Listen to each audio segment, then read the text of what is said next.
la fraîcheur de la nature. Et si à ce moment-là, nous pouvons nous arrêter, marquer un temps de pause, un temps d'arrêt, on respire et on ouvre, on laisse l'espace pour cette fleur-là, pour ce chant d'oiseau-là, pour cette légère brise, cette musique des feuilles de la forêt, par exemple, des pins ou du vent qui passe dans les pins.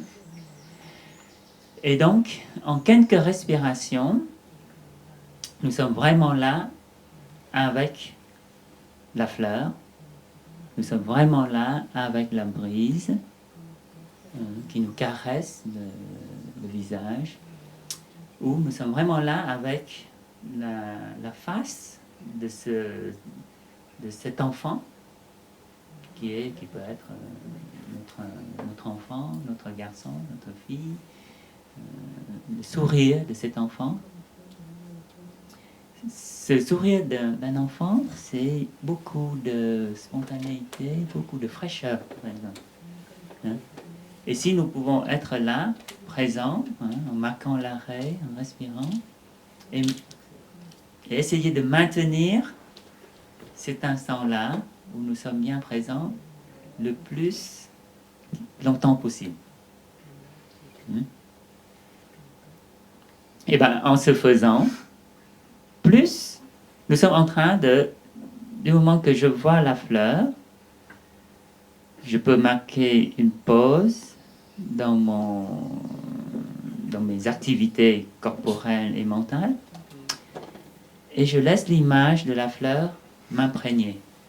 Je laisse le parfum de la fleur m'imprégner. Je laisse le son du chant d'oiseau entrer en moi. Je laisse la brise qui me caresse le visage entrer en moi. Et donc arroser mes propres graines de fraîcheur, mes propres graines de beauté, de fragilité d'une fleur, où cet enfant, le visage radieux d'un enfant, le sourire radieux d'un enfant, ce sont un élément extérieur qui va aller arroser ma graine de fraîcheur et de joie intérieure. Donc ça, c'est le première étape de cet arrosage. Et plus je prolonge cet instant, toujours en maintenant cette conscience de ma respiration, en étant toujours là pour mon inspire et mon expire, plus l'arrosage, plus ça permet à l'arrosage d'aller plus en profondeur. Vous voyez? Et ça, c'est ce qu'on appelle l'arrosage profond. Et avec la pratique, avec l'entraînement, un arrosage fréquent et qui va en profondeur va permettre de faire s'épanouir, permettre les conditions favorables pour que cette graine va s'épanouir, va croître, va grandir plus rapidement et s'épanouir. Donc, l'arrosage superficiel, c'est bien. On peut passer à côté d'une chose. Le noter, c'est déjà pas mal. En marchant, on passe à côté d'une fleur, d'une coquelicot, chose comme ça. Ah, cette rougeur qui attire mon regard. Donc ça, c'est tac. Je note. Et si je peux marquer un temps d'arrêt et permettre à ces images, à ces ces impressions sensorielles, à cette sensation corporelle, m'imprégner, me pénétrer plus longtemps, à ce moment-là, ça va aller arroser plus en profondeur. On va écouter un son de cloche pour justement nous entraîner à cet arrêt et à être attentif, ouvrir nos sens.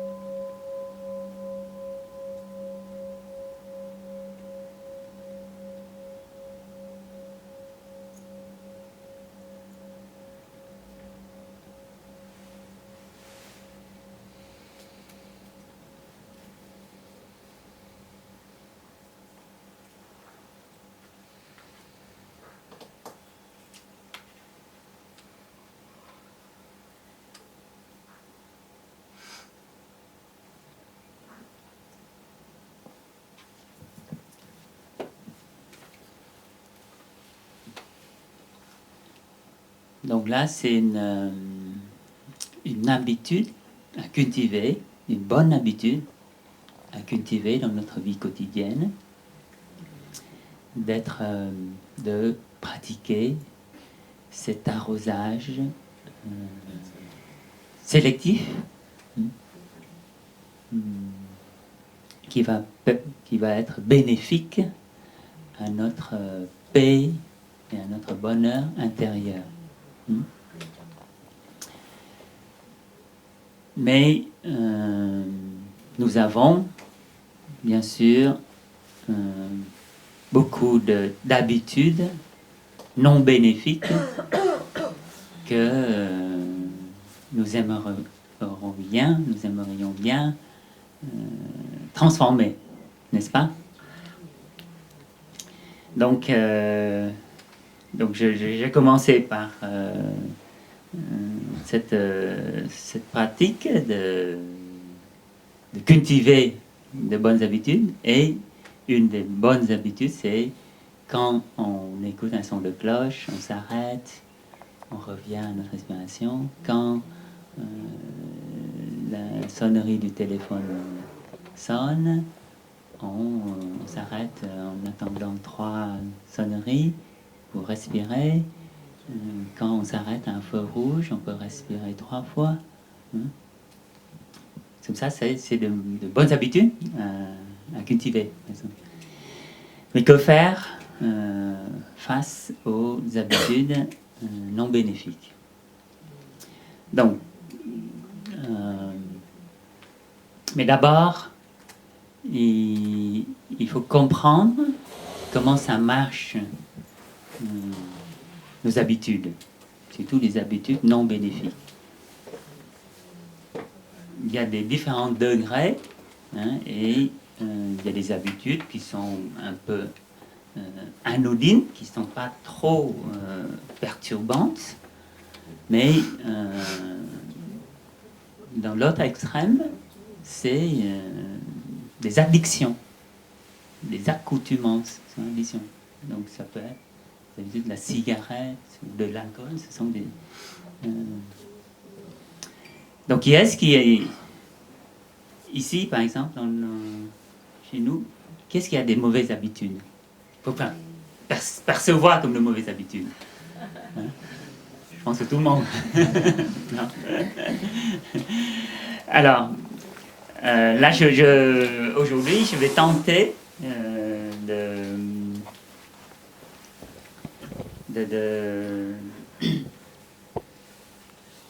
à travers un livre, j'ai lu un livre sur les habitudes, ça s'appelle le pouvoir des habitudes, écrit par un journaliste américain qui est allé enquêter sur les recherches en neurosciences. Et donc, ça m'a inspiré d'étudier cette habitude et comment, avec la pratique, de la pleine conscience, on peut essayer d'agir dessus. Donc une habitude, c'est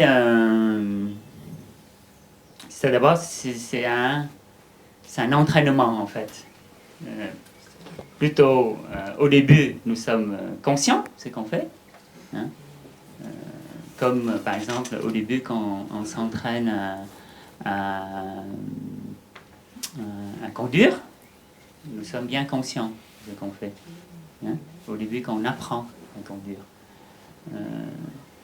Et puis au bout d'un certain temps, hein, on n'a plus à être conscient. On fait des choses plus ou moins automatiquement. Hein? Par exemple, les gens qui fument pour la première fois, ils sont très conscients, puisque des fois ça tousse. Hein? Mais avec l'entraînement, c'est pareil quand on boit, pour la première fois un verre de vin, surtout quand on commence à être, quand on est ado ou jeune adulte, et quand on commence à boire le premier verre de vin, c'est pas très agréable. Hein? Mais avec l'habitude, on le fait et sans s'en rendre compte. Il y a aussi ça c'est des habitudes alimentaires, par exemple. Et puis il y a aussi des habitudes de réaction. Au début, quelqu'un nous dit quelque chose, on répond, on réagit. Et on se met en colère, des choses comme ça. Mais avec le temps, si on n'y prend pas garde, il suffit qu'il y ait une parole, ou un regard, ou c'est un déclenchant, un stimulus, et ça déclenche toute une réaction en chaîne. Vous voyez ? Et les chercheurs, ils ont, finalement, avec des recherches sur le singe, sur le rat, on a réussi à établir le circuit, un genre de circuit de comment fonctionne une habitude. Donc, une habitude nécessite un signal. Signal ou stimulus.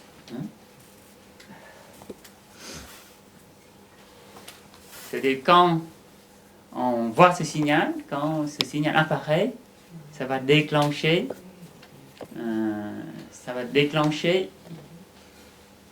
une routine.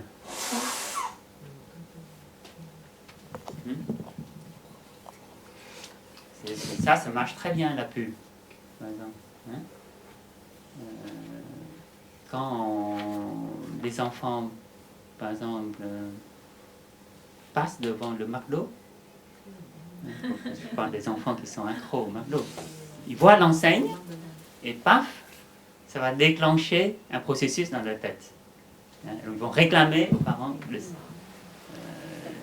s'arrêter et acheter le McDo parce que le McDo savent très bien, le marketing savent très bien faire des jeux, tout ça. C'est tout un ensemble de signaux et de stimulus qui vont déclencher cette envie chez l'enfant. Hein? Donc le signal déclenche une routine pour...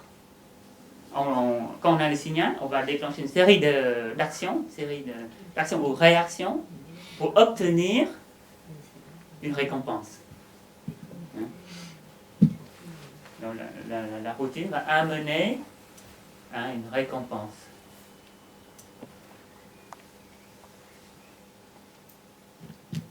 Vous voyez? Donc, quand on s'ennuie, va aller au frigo, on va aller chercher le chocolat, et ça peut devenir une routine, hein, où on allume la télé et on a une certaine récompense.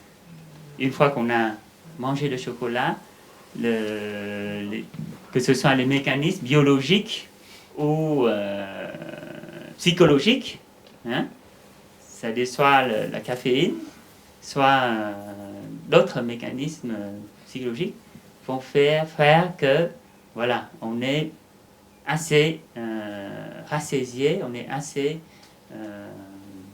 calmé après.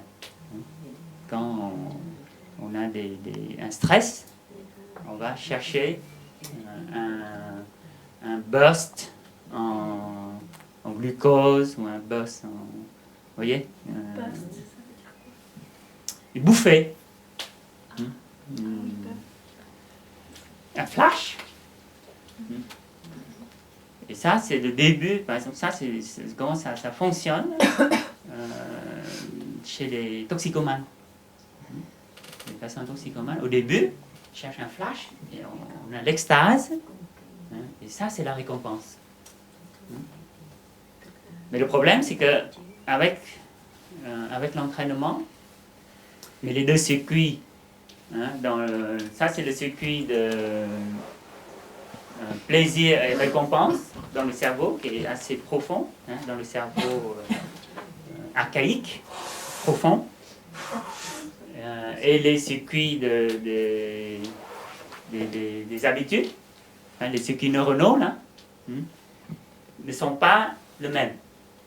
Il y a un circuit, quand on déclenche et on entraîne une habitude, il y a un circuit des plaisirs, et il y a le circuit des actions qui amènent à ce plaisir, qui ne sont pas tout à fait le même. C'est pour ça que, à la longue, même si on n'a pas le circuit plaisir ne marche pas, ça donne plus de plaisir, mais on a toujours ce circuit des actions habituelles qui fait qu'on va aller chercher. Ça c'est engravé, c'est incrusté, hein, dans le cerveau, qui fait que ce circuit va continuer à fonctionner à vide. Et ça crée cette accoutumance. Même si la personne, au début, le flash de cocaïne peut être très, très réconfortant, peut être très récompensante, hein, on est bien, mais à la longue, on sait que ça va déclencher de la souffrance. Hein, mais on va le faire quand même parce que le circuit est déjà gravé, et donc il suffit d'un stimulus et ça déclenche ce circuit-là sans que la cocaïne soit fournie. Hein? Et c'est là où il manque quelque chose dans ce circuit, hein, qui est que on fait l'expérience sur le singe, par exemple. On fait s'asseoir un singe, hein, devant un écran. Okay? Et on fait dérouler des images sur l'écran. Et on a un levier pour le singe. Hein? Un levier qui actionne une pipette qui va lui délivrer du jus de raisin, hein, que le singe aime bien. Un petit macaque aime bien. Et donc, quand c'est une image avec un triangle jaune, par exemple, qui passe parmi d'autres images, et s'il actionne, quand il voit cette image, alors là, il a quelques gouttes de jus. Au début, il ne fait pas attention, mais par hasard, hein, s'il déclenche et que c'est lié à cette image, là, il commence à lier ce signal, hein, avec les jus. OK? Donc, on répète l'expérience, on le fait s'entraîner, hein, pour qu'il cultive cette habitude.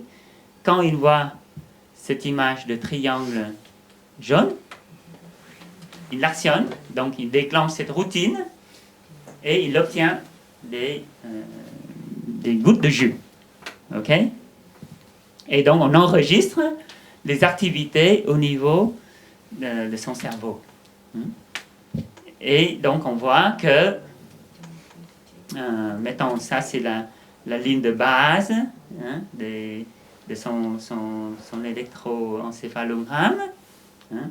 Quand il voit le stimulus, il voit le signal, donc il y a un petit pic. OK? Ça, c'est le signal. Et donc, il va déclencher cette routine. Et quand il a la récompense, paf, il y a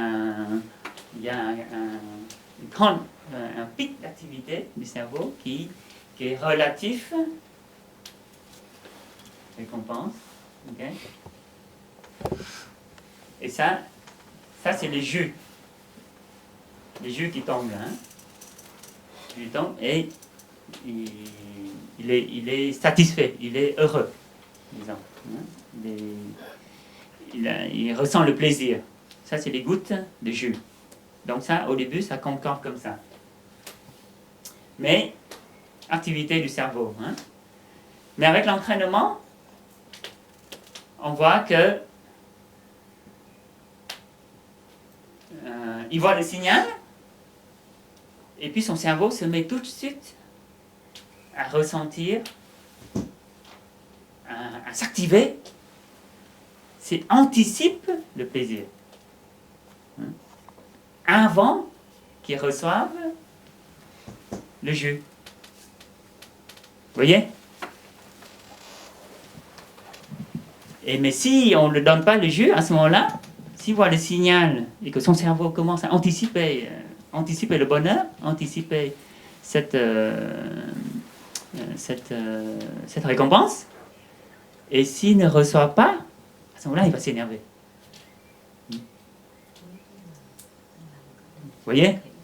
Donc, avec l'entraînement, le cerveau, il anticipe, sans qu'il y ait donc cette liaison directe entre l'apport gustatif, l'apport direct du jus, et cette activité de récompense, cette activité du cerveau qui traduit le plaisir du récompense. Donc, il y a cette création d'une envie, d'une avidité qui se met en place, due à cette anticipation du cerveau. Donc, c'est un circuit qui se met en place et qui anticipe le plaisir. Et ça permet de boucler ce circuit. C'est ici. Tout ce circuit de stimulus, routine et récompense se répète et s'entretient parce qu'en dessous, il y a cette notion de désir, envie et avidité. Envie dans le sens avidité. Avidité à cette récompense qui se forme, qui fait qu'on va chercher à répéter ce circuit. Est-ce que c'est à peu près compréhensif? Parce qu'une habitude, elle ne va pas s'inscrire dans la durée, elle ne va pas tenir longtemps si il n'y a pas cette avidité en dessous. Vous voyez? C'est un circuit neuronal différent. OK? Par exemple, pourquoi les marathoniens, les gens qui s'entraînent au marathon, même si c'est dur, même si c'est dur physiquement, mais ils vont être accros.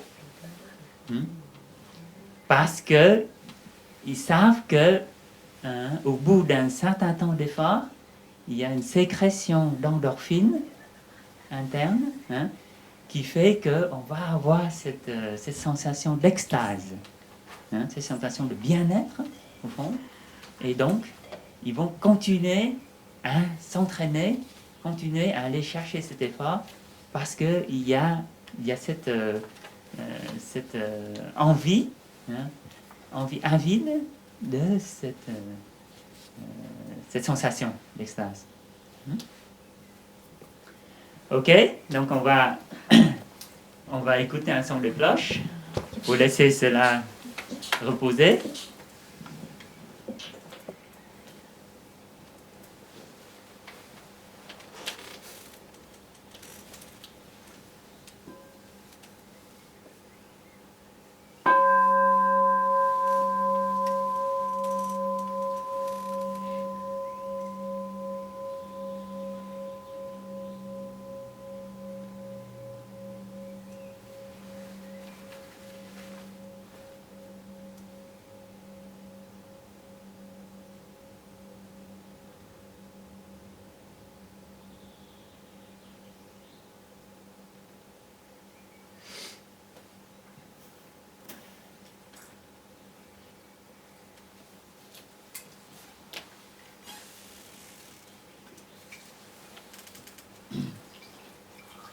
Donc maintenant, on peut voir... Est-ce que vous pouvez prendre une habitude pour analyser? Qui est-ce qui veut partager un peu? Qu'est-ce qui veut donner un exemple de son habitude sur cette base de signal? Vas-y Sophie, avec le micro là. J'ai une addiction au chocolat. Oui. J'ai une addiction au chocolat après le déjeuner. T'es pas tout seul. Et je serais capable de traverser. Tu peux mettre le micro plus près, s'il te plaît. Je dis, je serais capable de traverser Paris à pied pour avoir du chocolat après le déjeuner. Alors, mettons, tu vois, donc le signal, c'est quoi? Qu'est-ce qui déclenche cette habitude? À la fin du déjeuner. Ah, voilà, tu vois? Donc, c'est pas le dîner ni le petit déjeuner, donc c'est un instant précis, la fin du déjeuner. Hein? Et qui déclenche quoi? Tu vas aller chercher le chocolat qui est dans un placard. Oui. Donc, c'est un processus qui nécessite de se mettre en marche à la recherche du chocolat, qui est une routine. Vas-y. Et après, je mange le chocolat. C'est du chocolat à boire, hein? C'est pas non, à manger, à croquer. Je mange le chocolat. D'accord. Et si je suis stressée, je le savoure pas, je le dévore. Je mange la tablette, quoi. D'accord. Bon, est-ce que c'est une habitude qui est gênante? Oui, parce que j'arrive à en avoir des indigestions. Ouais, mais bon... Ok, pour toi c'est gênant? Oui, parce que du coup, le lendemain, j'arrive plus à en manger. J'ai envie d'en manger, mais j'arrive plus parce que je sais que j'ai dépassé la dose. Mais en fait, le chocolat, on sait qu'il est aussi antidépresseur. Hein? Donc, ça c'est bien hein, comme exemple d'un signal qui est à un certain temps donné, après un repas, hein, et on va déclencher la routine d'aller à la quête du chocolat. Même, donc des fois, tu peux même, quand il n'y en a plus, tu peux même aller acheter à côté, par exemple, hein, et pour avoir cette sensation d'apaisement ou de bien-être provisoire, ok? Mais bon, c'est pas, on va dire, c'est pas une si mauvaise habitude. Hein. Donc, mettons, est-ce qu'on peut avoir un autre exemple, quelqu'un qui a une habitude qui est vraiment gênante? Hein? Par exemple, si on une habitude de manger des choses qui nous fait grossir, par exemple, et là, ça, qui fait vraiment des problèmes. Hein? Parce que bon... mais on va, ça c'est déjà un début, un bon exemple de ce circuit. Hein? Oui, attendez, le micro, allez-y. Bien, cette dame-là veut... Ah si, c'est mauvaise pensée, pessimisme. Des mauvaises pensées? Oui, oui. Méfiance. Méfiance. Méfiant. Être méfiant. Oui, mais c'est toujours la même pensée. Oui. C'est quoi le... C'est quelque chose, comment dire, n'y passe pas bien. Oui, mais c'est quoi le signal? Quand vous voyez quelqu'un? Oui, ça peut être aussi. Ou par exemple, chaque fois quand je reçois une lettre, j'ai toujours un choc avant Avant d'ouvrir la lettre? Oui, oui. Et là, ça fait Oui, oui. ça déclenche des méfiances. Oui. Ah oui. D'accord. Et là, et c'est quoi la récompense? Là, c'est un peu difficile, hein? Oui, oui, c'est pourquoi je demande, parce que c'est difficile. Mauvaise pensée, mauvaise attendre. Ouais. Tu toujours attendre quelque chose de mauvais, par exemple. Quelque chose de mal. Et pour comment dire, le lâcher. Et est-ce que vous... Pour libérer cette mauvaise habitude. De voir toujours le pessimiste? Oui. Hein? Oui. Et est-ce que vous partagez, vous le dites auprès de votre entourage, que toujours des mauvaises choses peuvent vous arriver? Est-ce que vous le dites? Vous partagez à votre famille, à vos amis, cette habitude? Ah oui. Parce que des fois,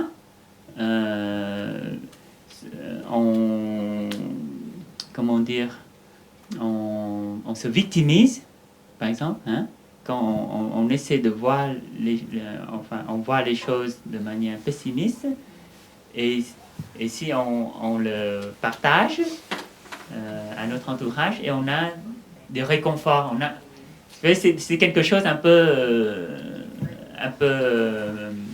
comment, ambigu, vous voyez, parce qu'on cherche, est-ce qu'on cherche le réconfort des autres, hein, à notre situation de souffrance, qui fait qu'on répète une situation de souffrance aussi, par exemple, hein, dans ce sens-là. Hein. Et s'il y a un autre exemple, un dernier, par exemple.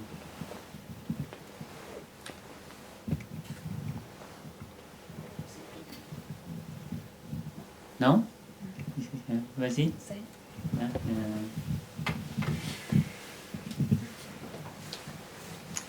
Je sais que le café ne me convient pas du tout, parce que je suis très nerveuse, j'ai des angoisses, ça me stresse, ça m'excite, ça me tend.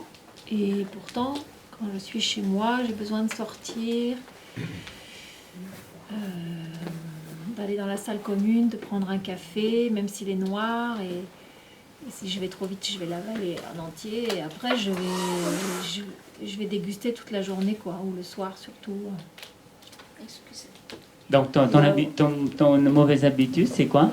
C'est d'avoir envie de café. C'est le café? D'accord. Et c'est quoi le déclenchement? C'est quoi le stimulus, là, le signal? À quel moment? C'est quand j'ai besoin de sortir de chez moi, aller au café, voir du monde. Ah, tu vas au café, hein, voilà. Enfin, ça m'arrive aussi, ça. Ouais. Voilà. Et donc, tu vas au café. Ça, c'est la routine. Tu vas aller à un café. Oui. Tu commandes le café, tu bois le café pour avoir une récompense. Ouais. Une récompense, ce serait un contact social. Oui, chercher une convivialité, ouais. Hein? Vous voyez? Donc ça, c'est un exemple plus facile à analyser, par exemple. Okay? Donc, mettons dans cet exemple quand on a un moment difficile, okay, d'anxiété ou d'angoisse, on n'est pas bien, un mal-être, on va aller au café, retrouver peut-être des amis habituels ou des gens qu'on connaît au café. Pas forcément. D'accord. Et par exemple, il y a d'autres gens qui vont aller au pub, retrouver leurs amis, pour boire la bière, des choses comme ça. Hein? Donc la récompense, dans ce cas-là, c'est un contact social. Donc,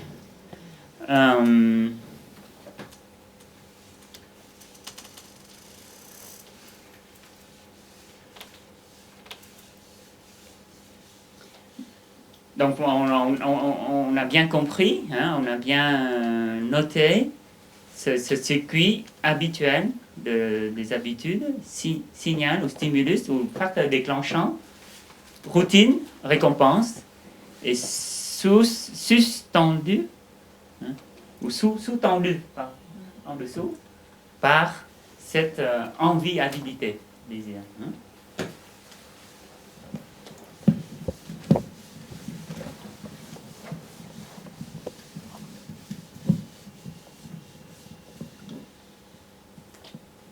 Ah tiens, ici nous sommes le 3, non? Oui.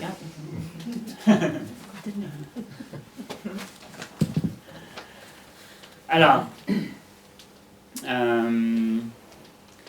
bon, pour pouvoir agir sur l'habitude, donc il faut bien identifier le facteur déclenchant. La routine, c'est c'est évident. La routine, c'est prendre le café, boire le café, prendre le chocolat, hein, ou, la routine, c'est l'habitude qu'on veut changer. Hein.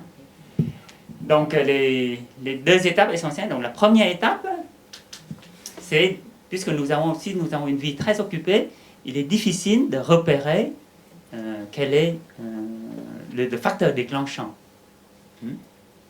Donc, les chercheurs, ils ont finalement compilé, ils ont réussi à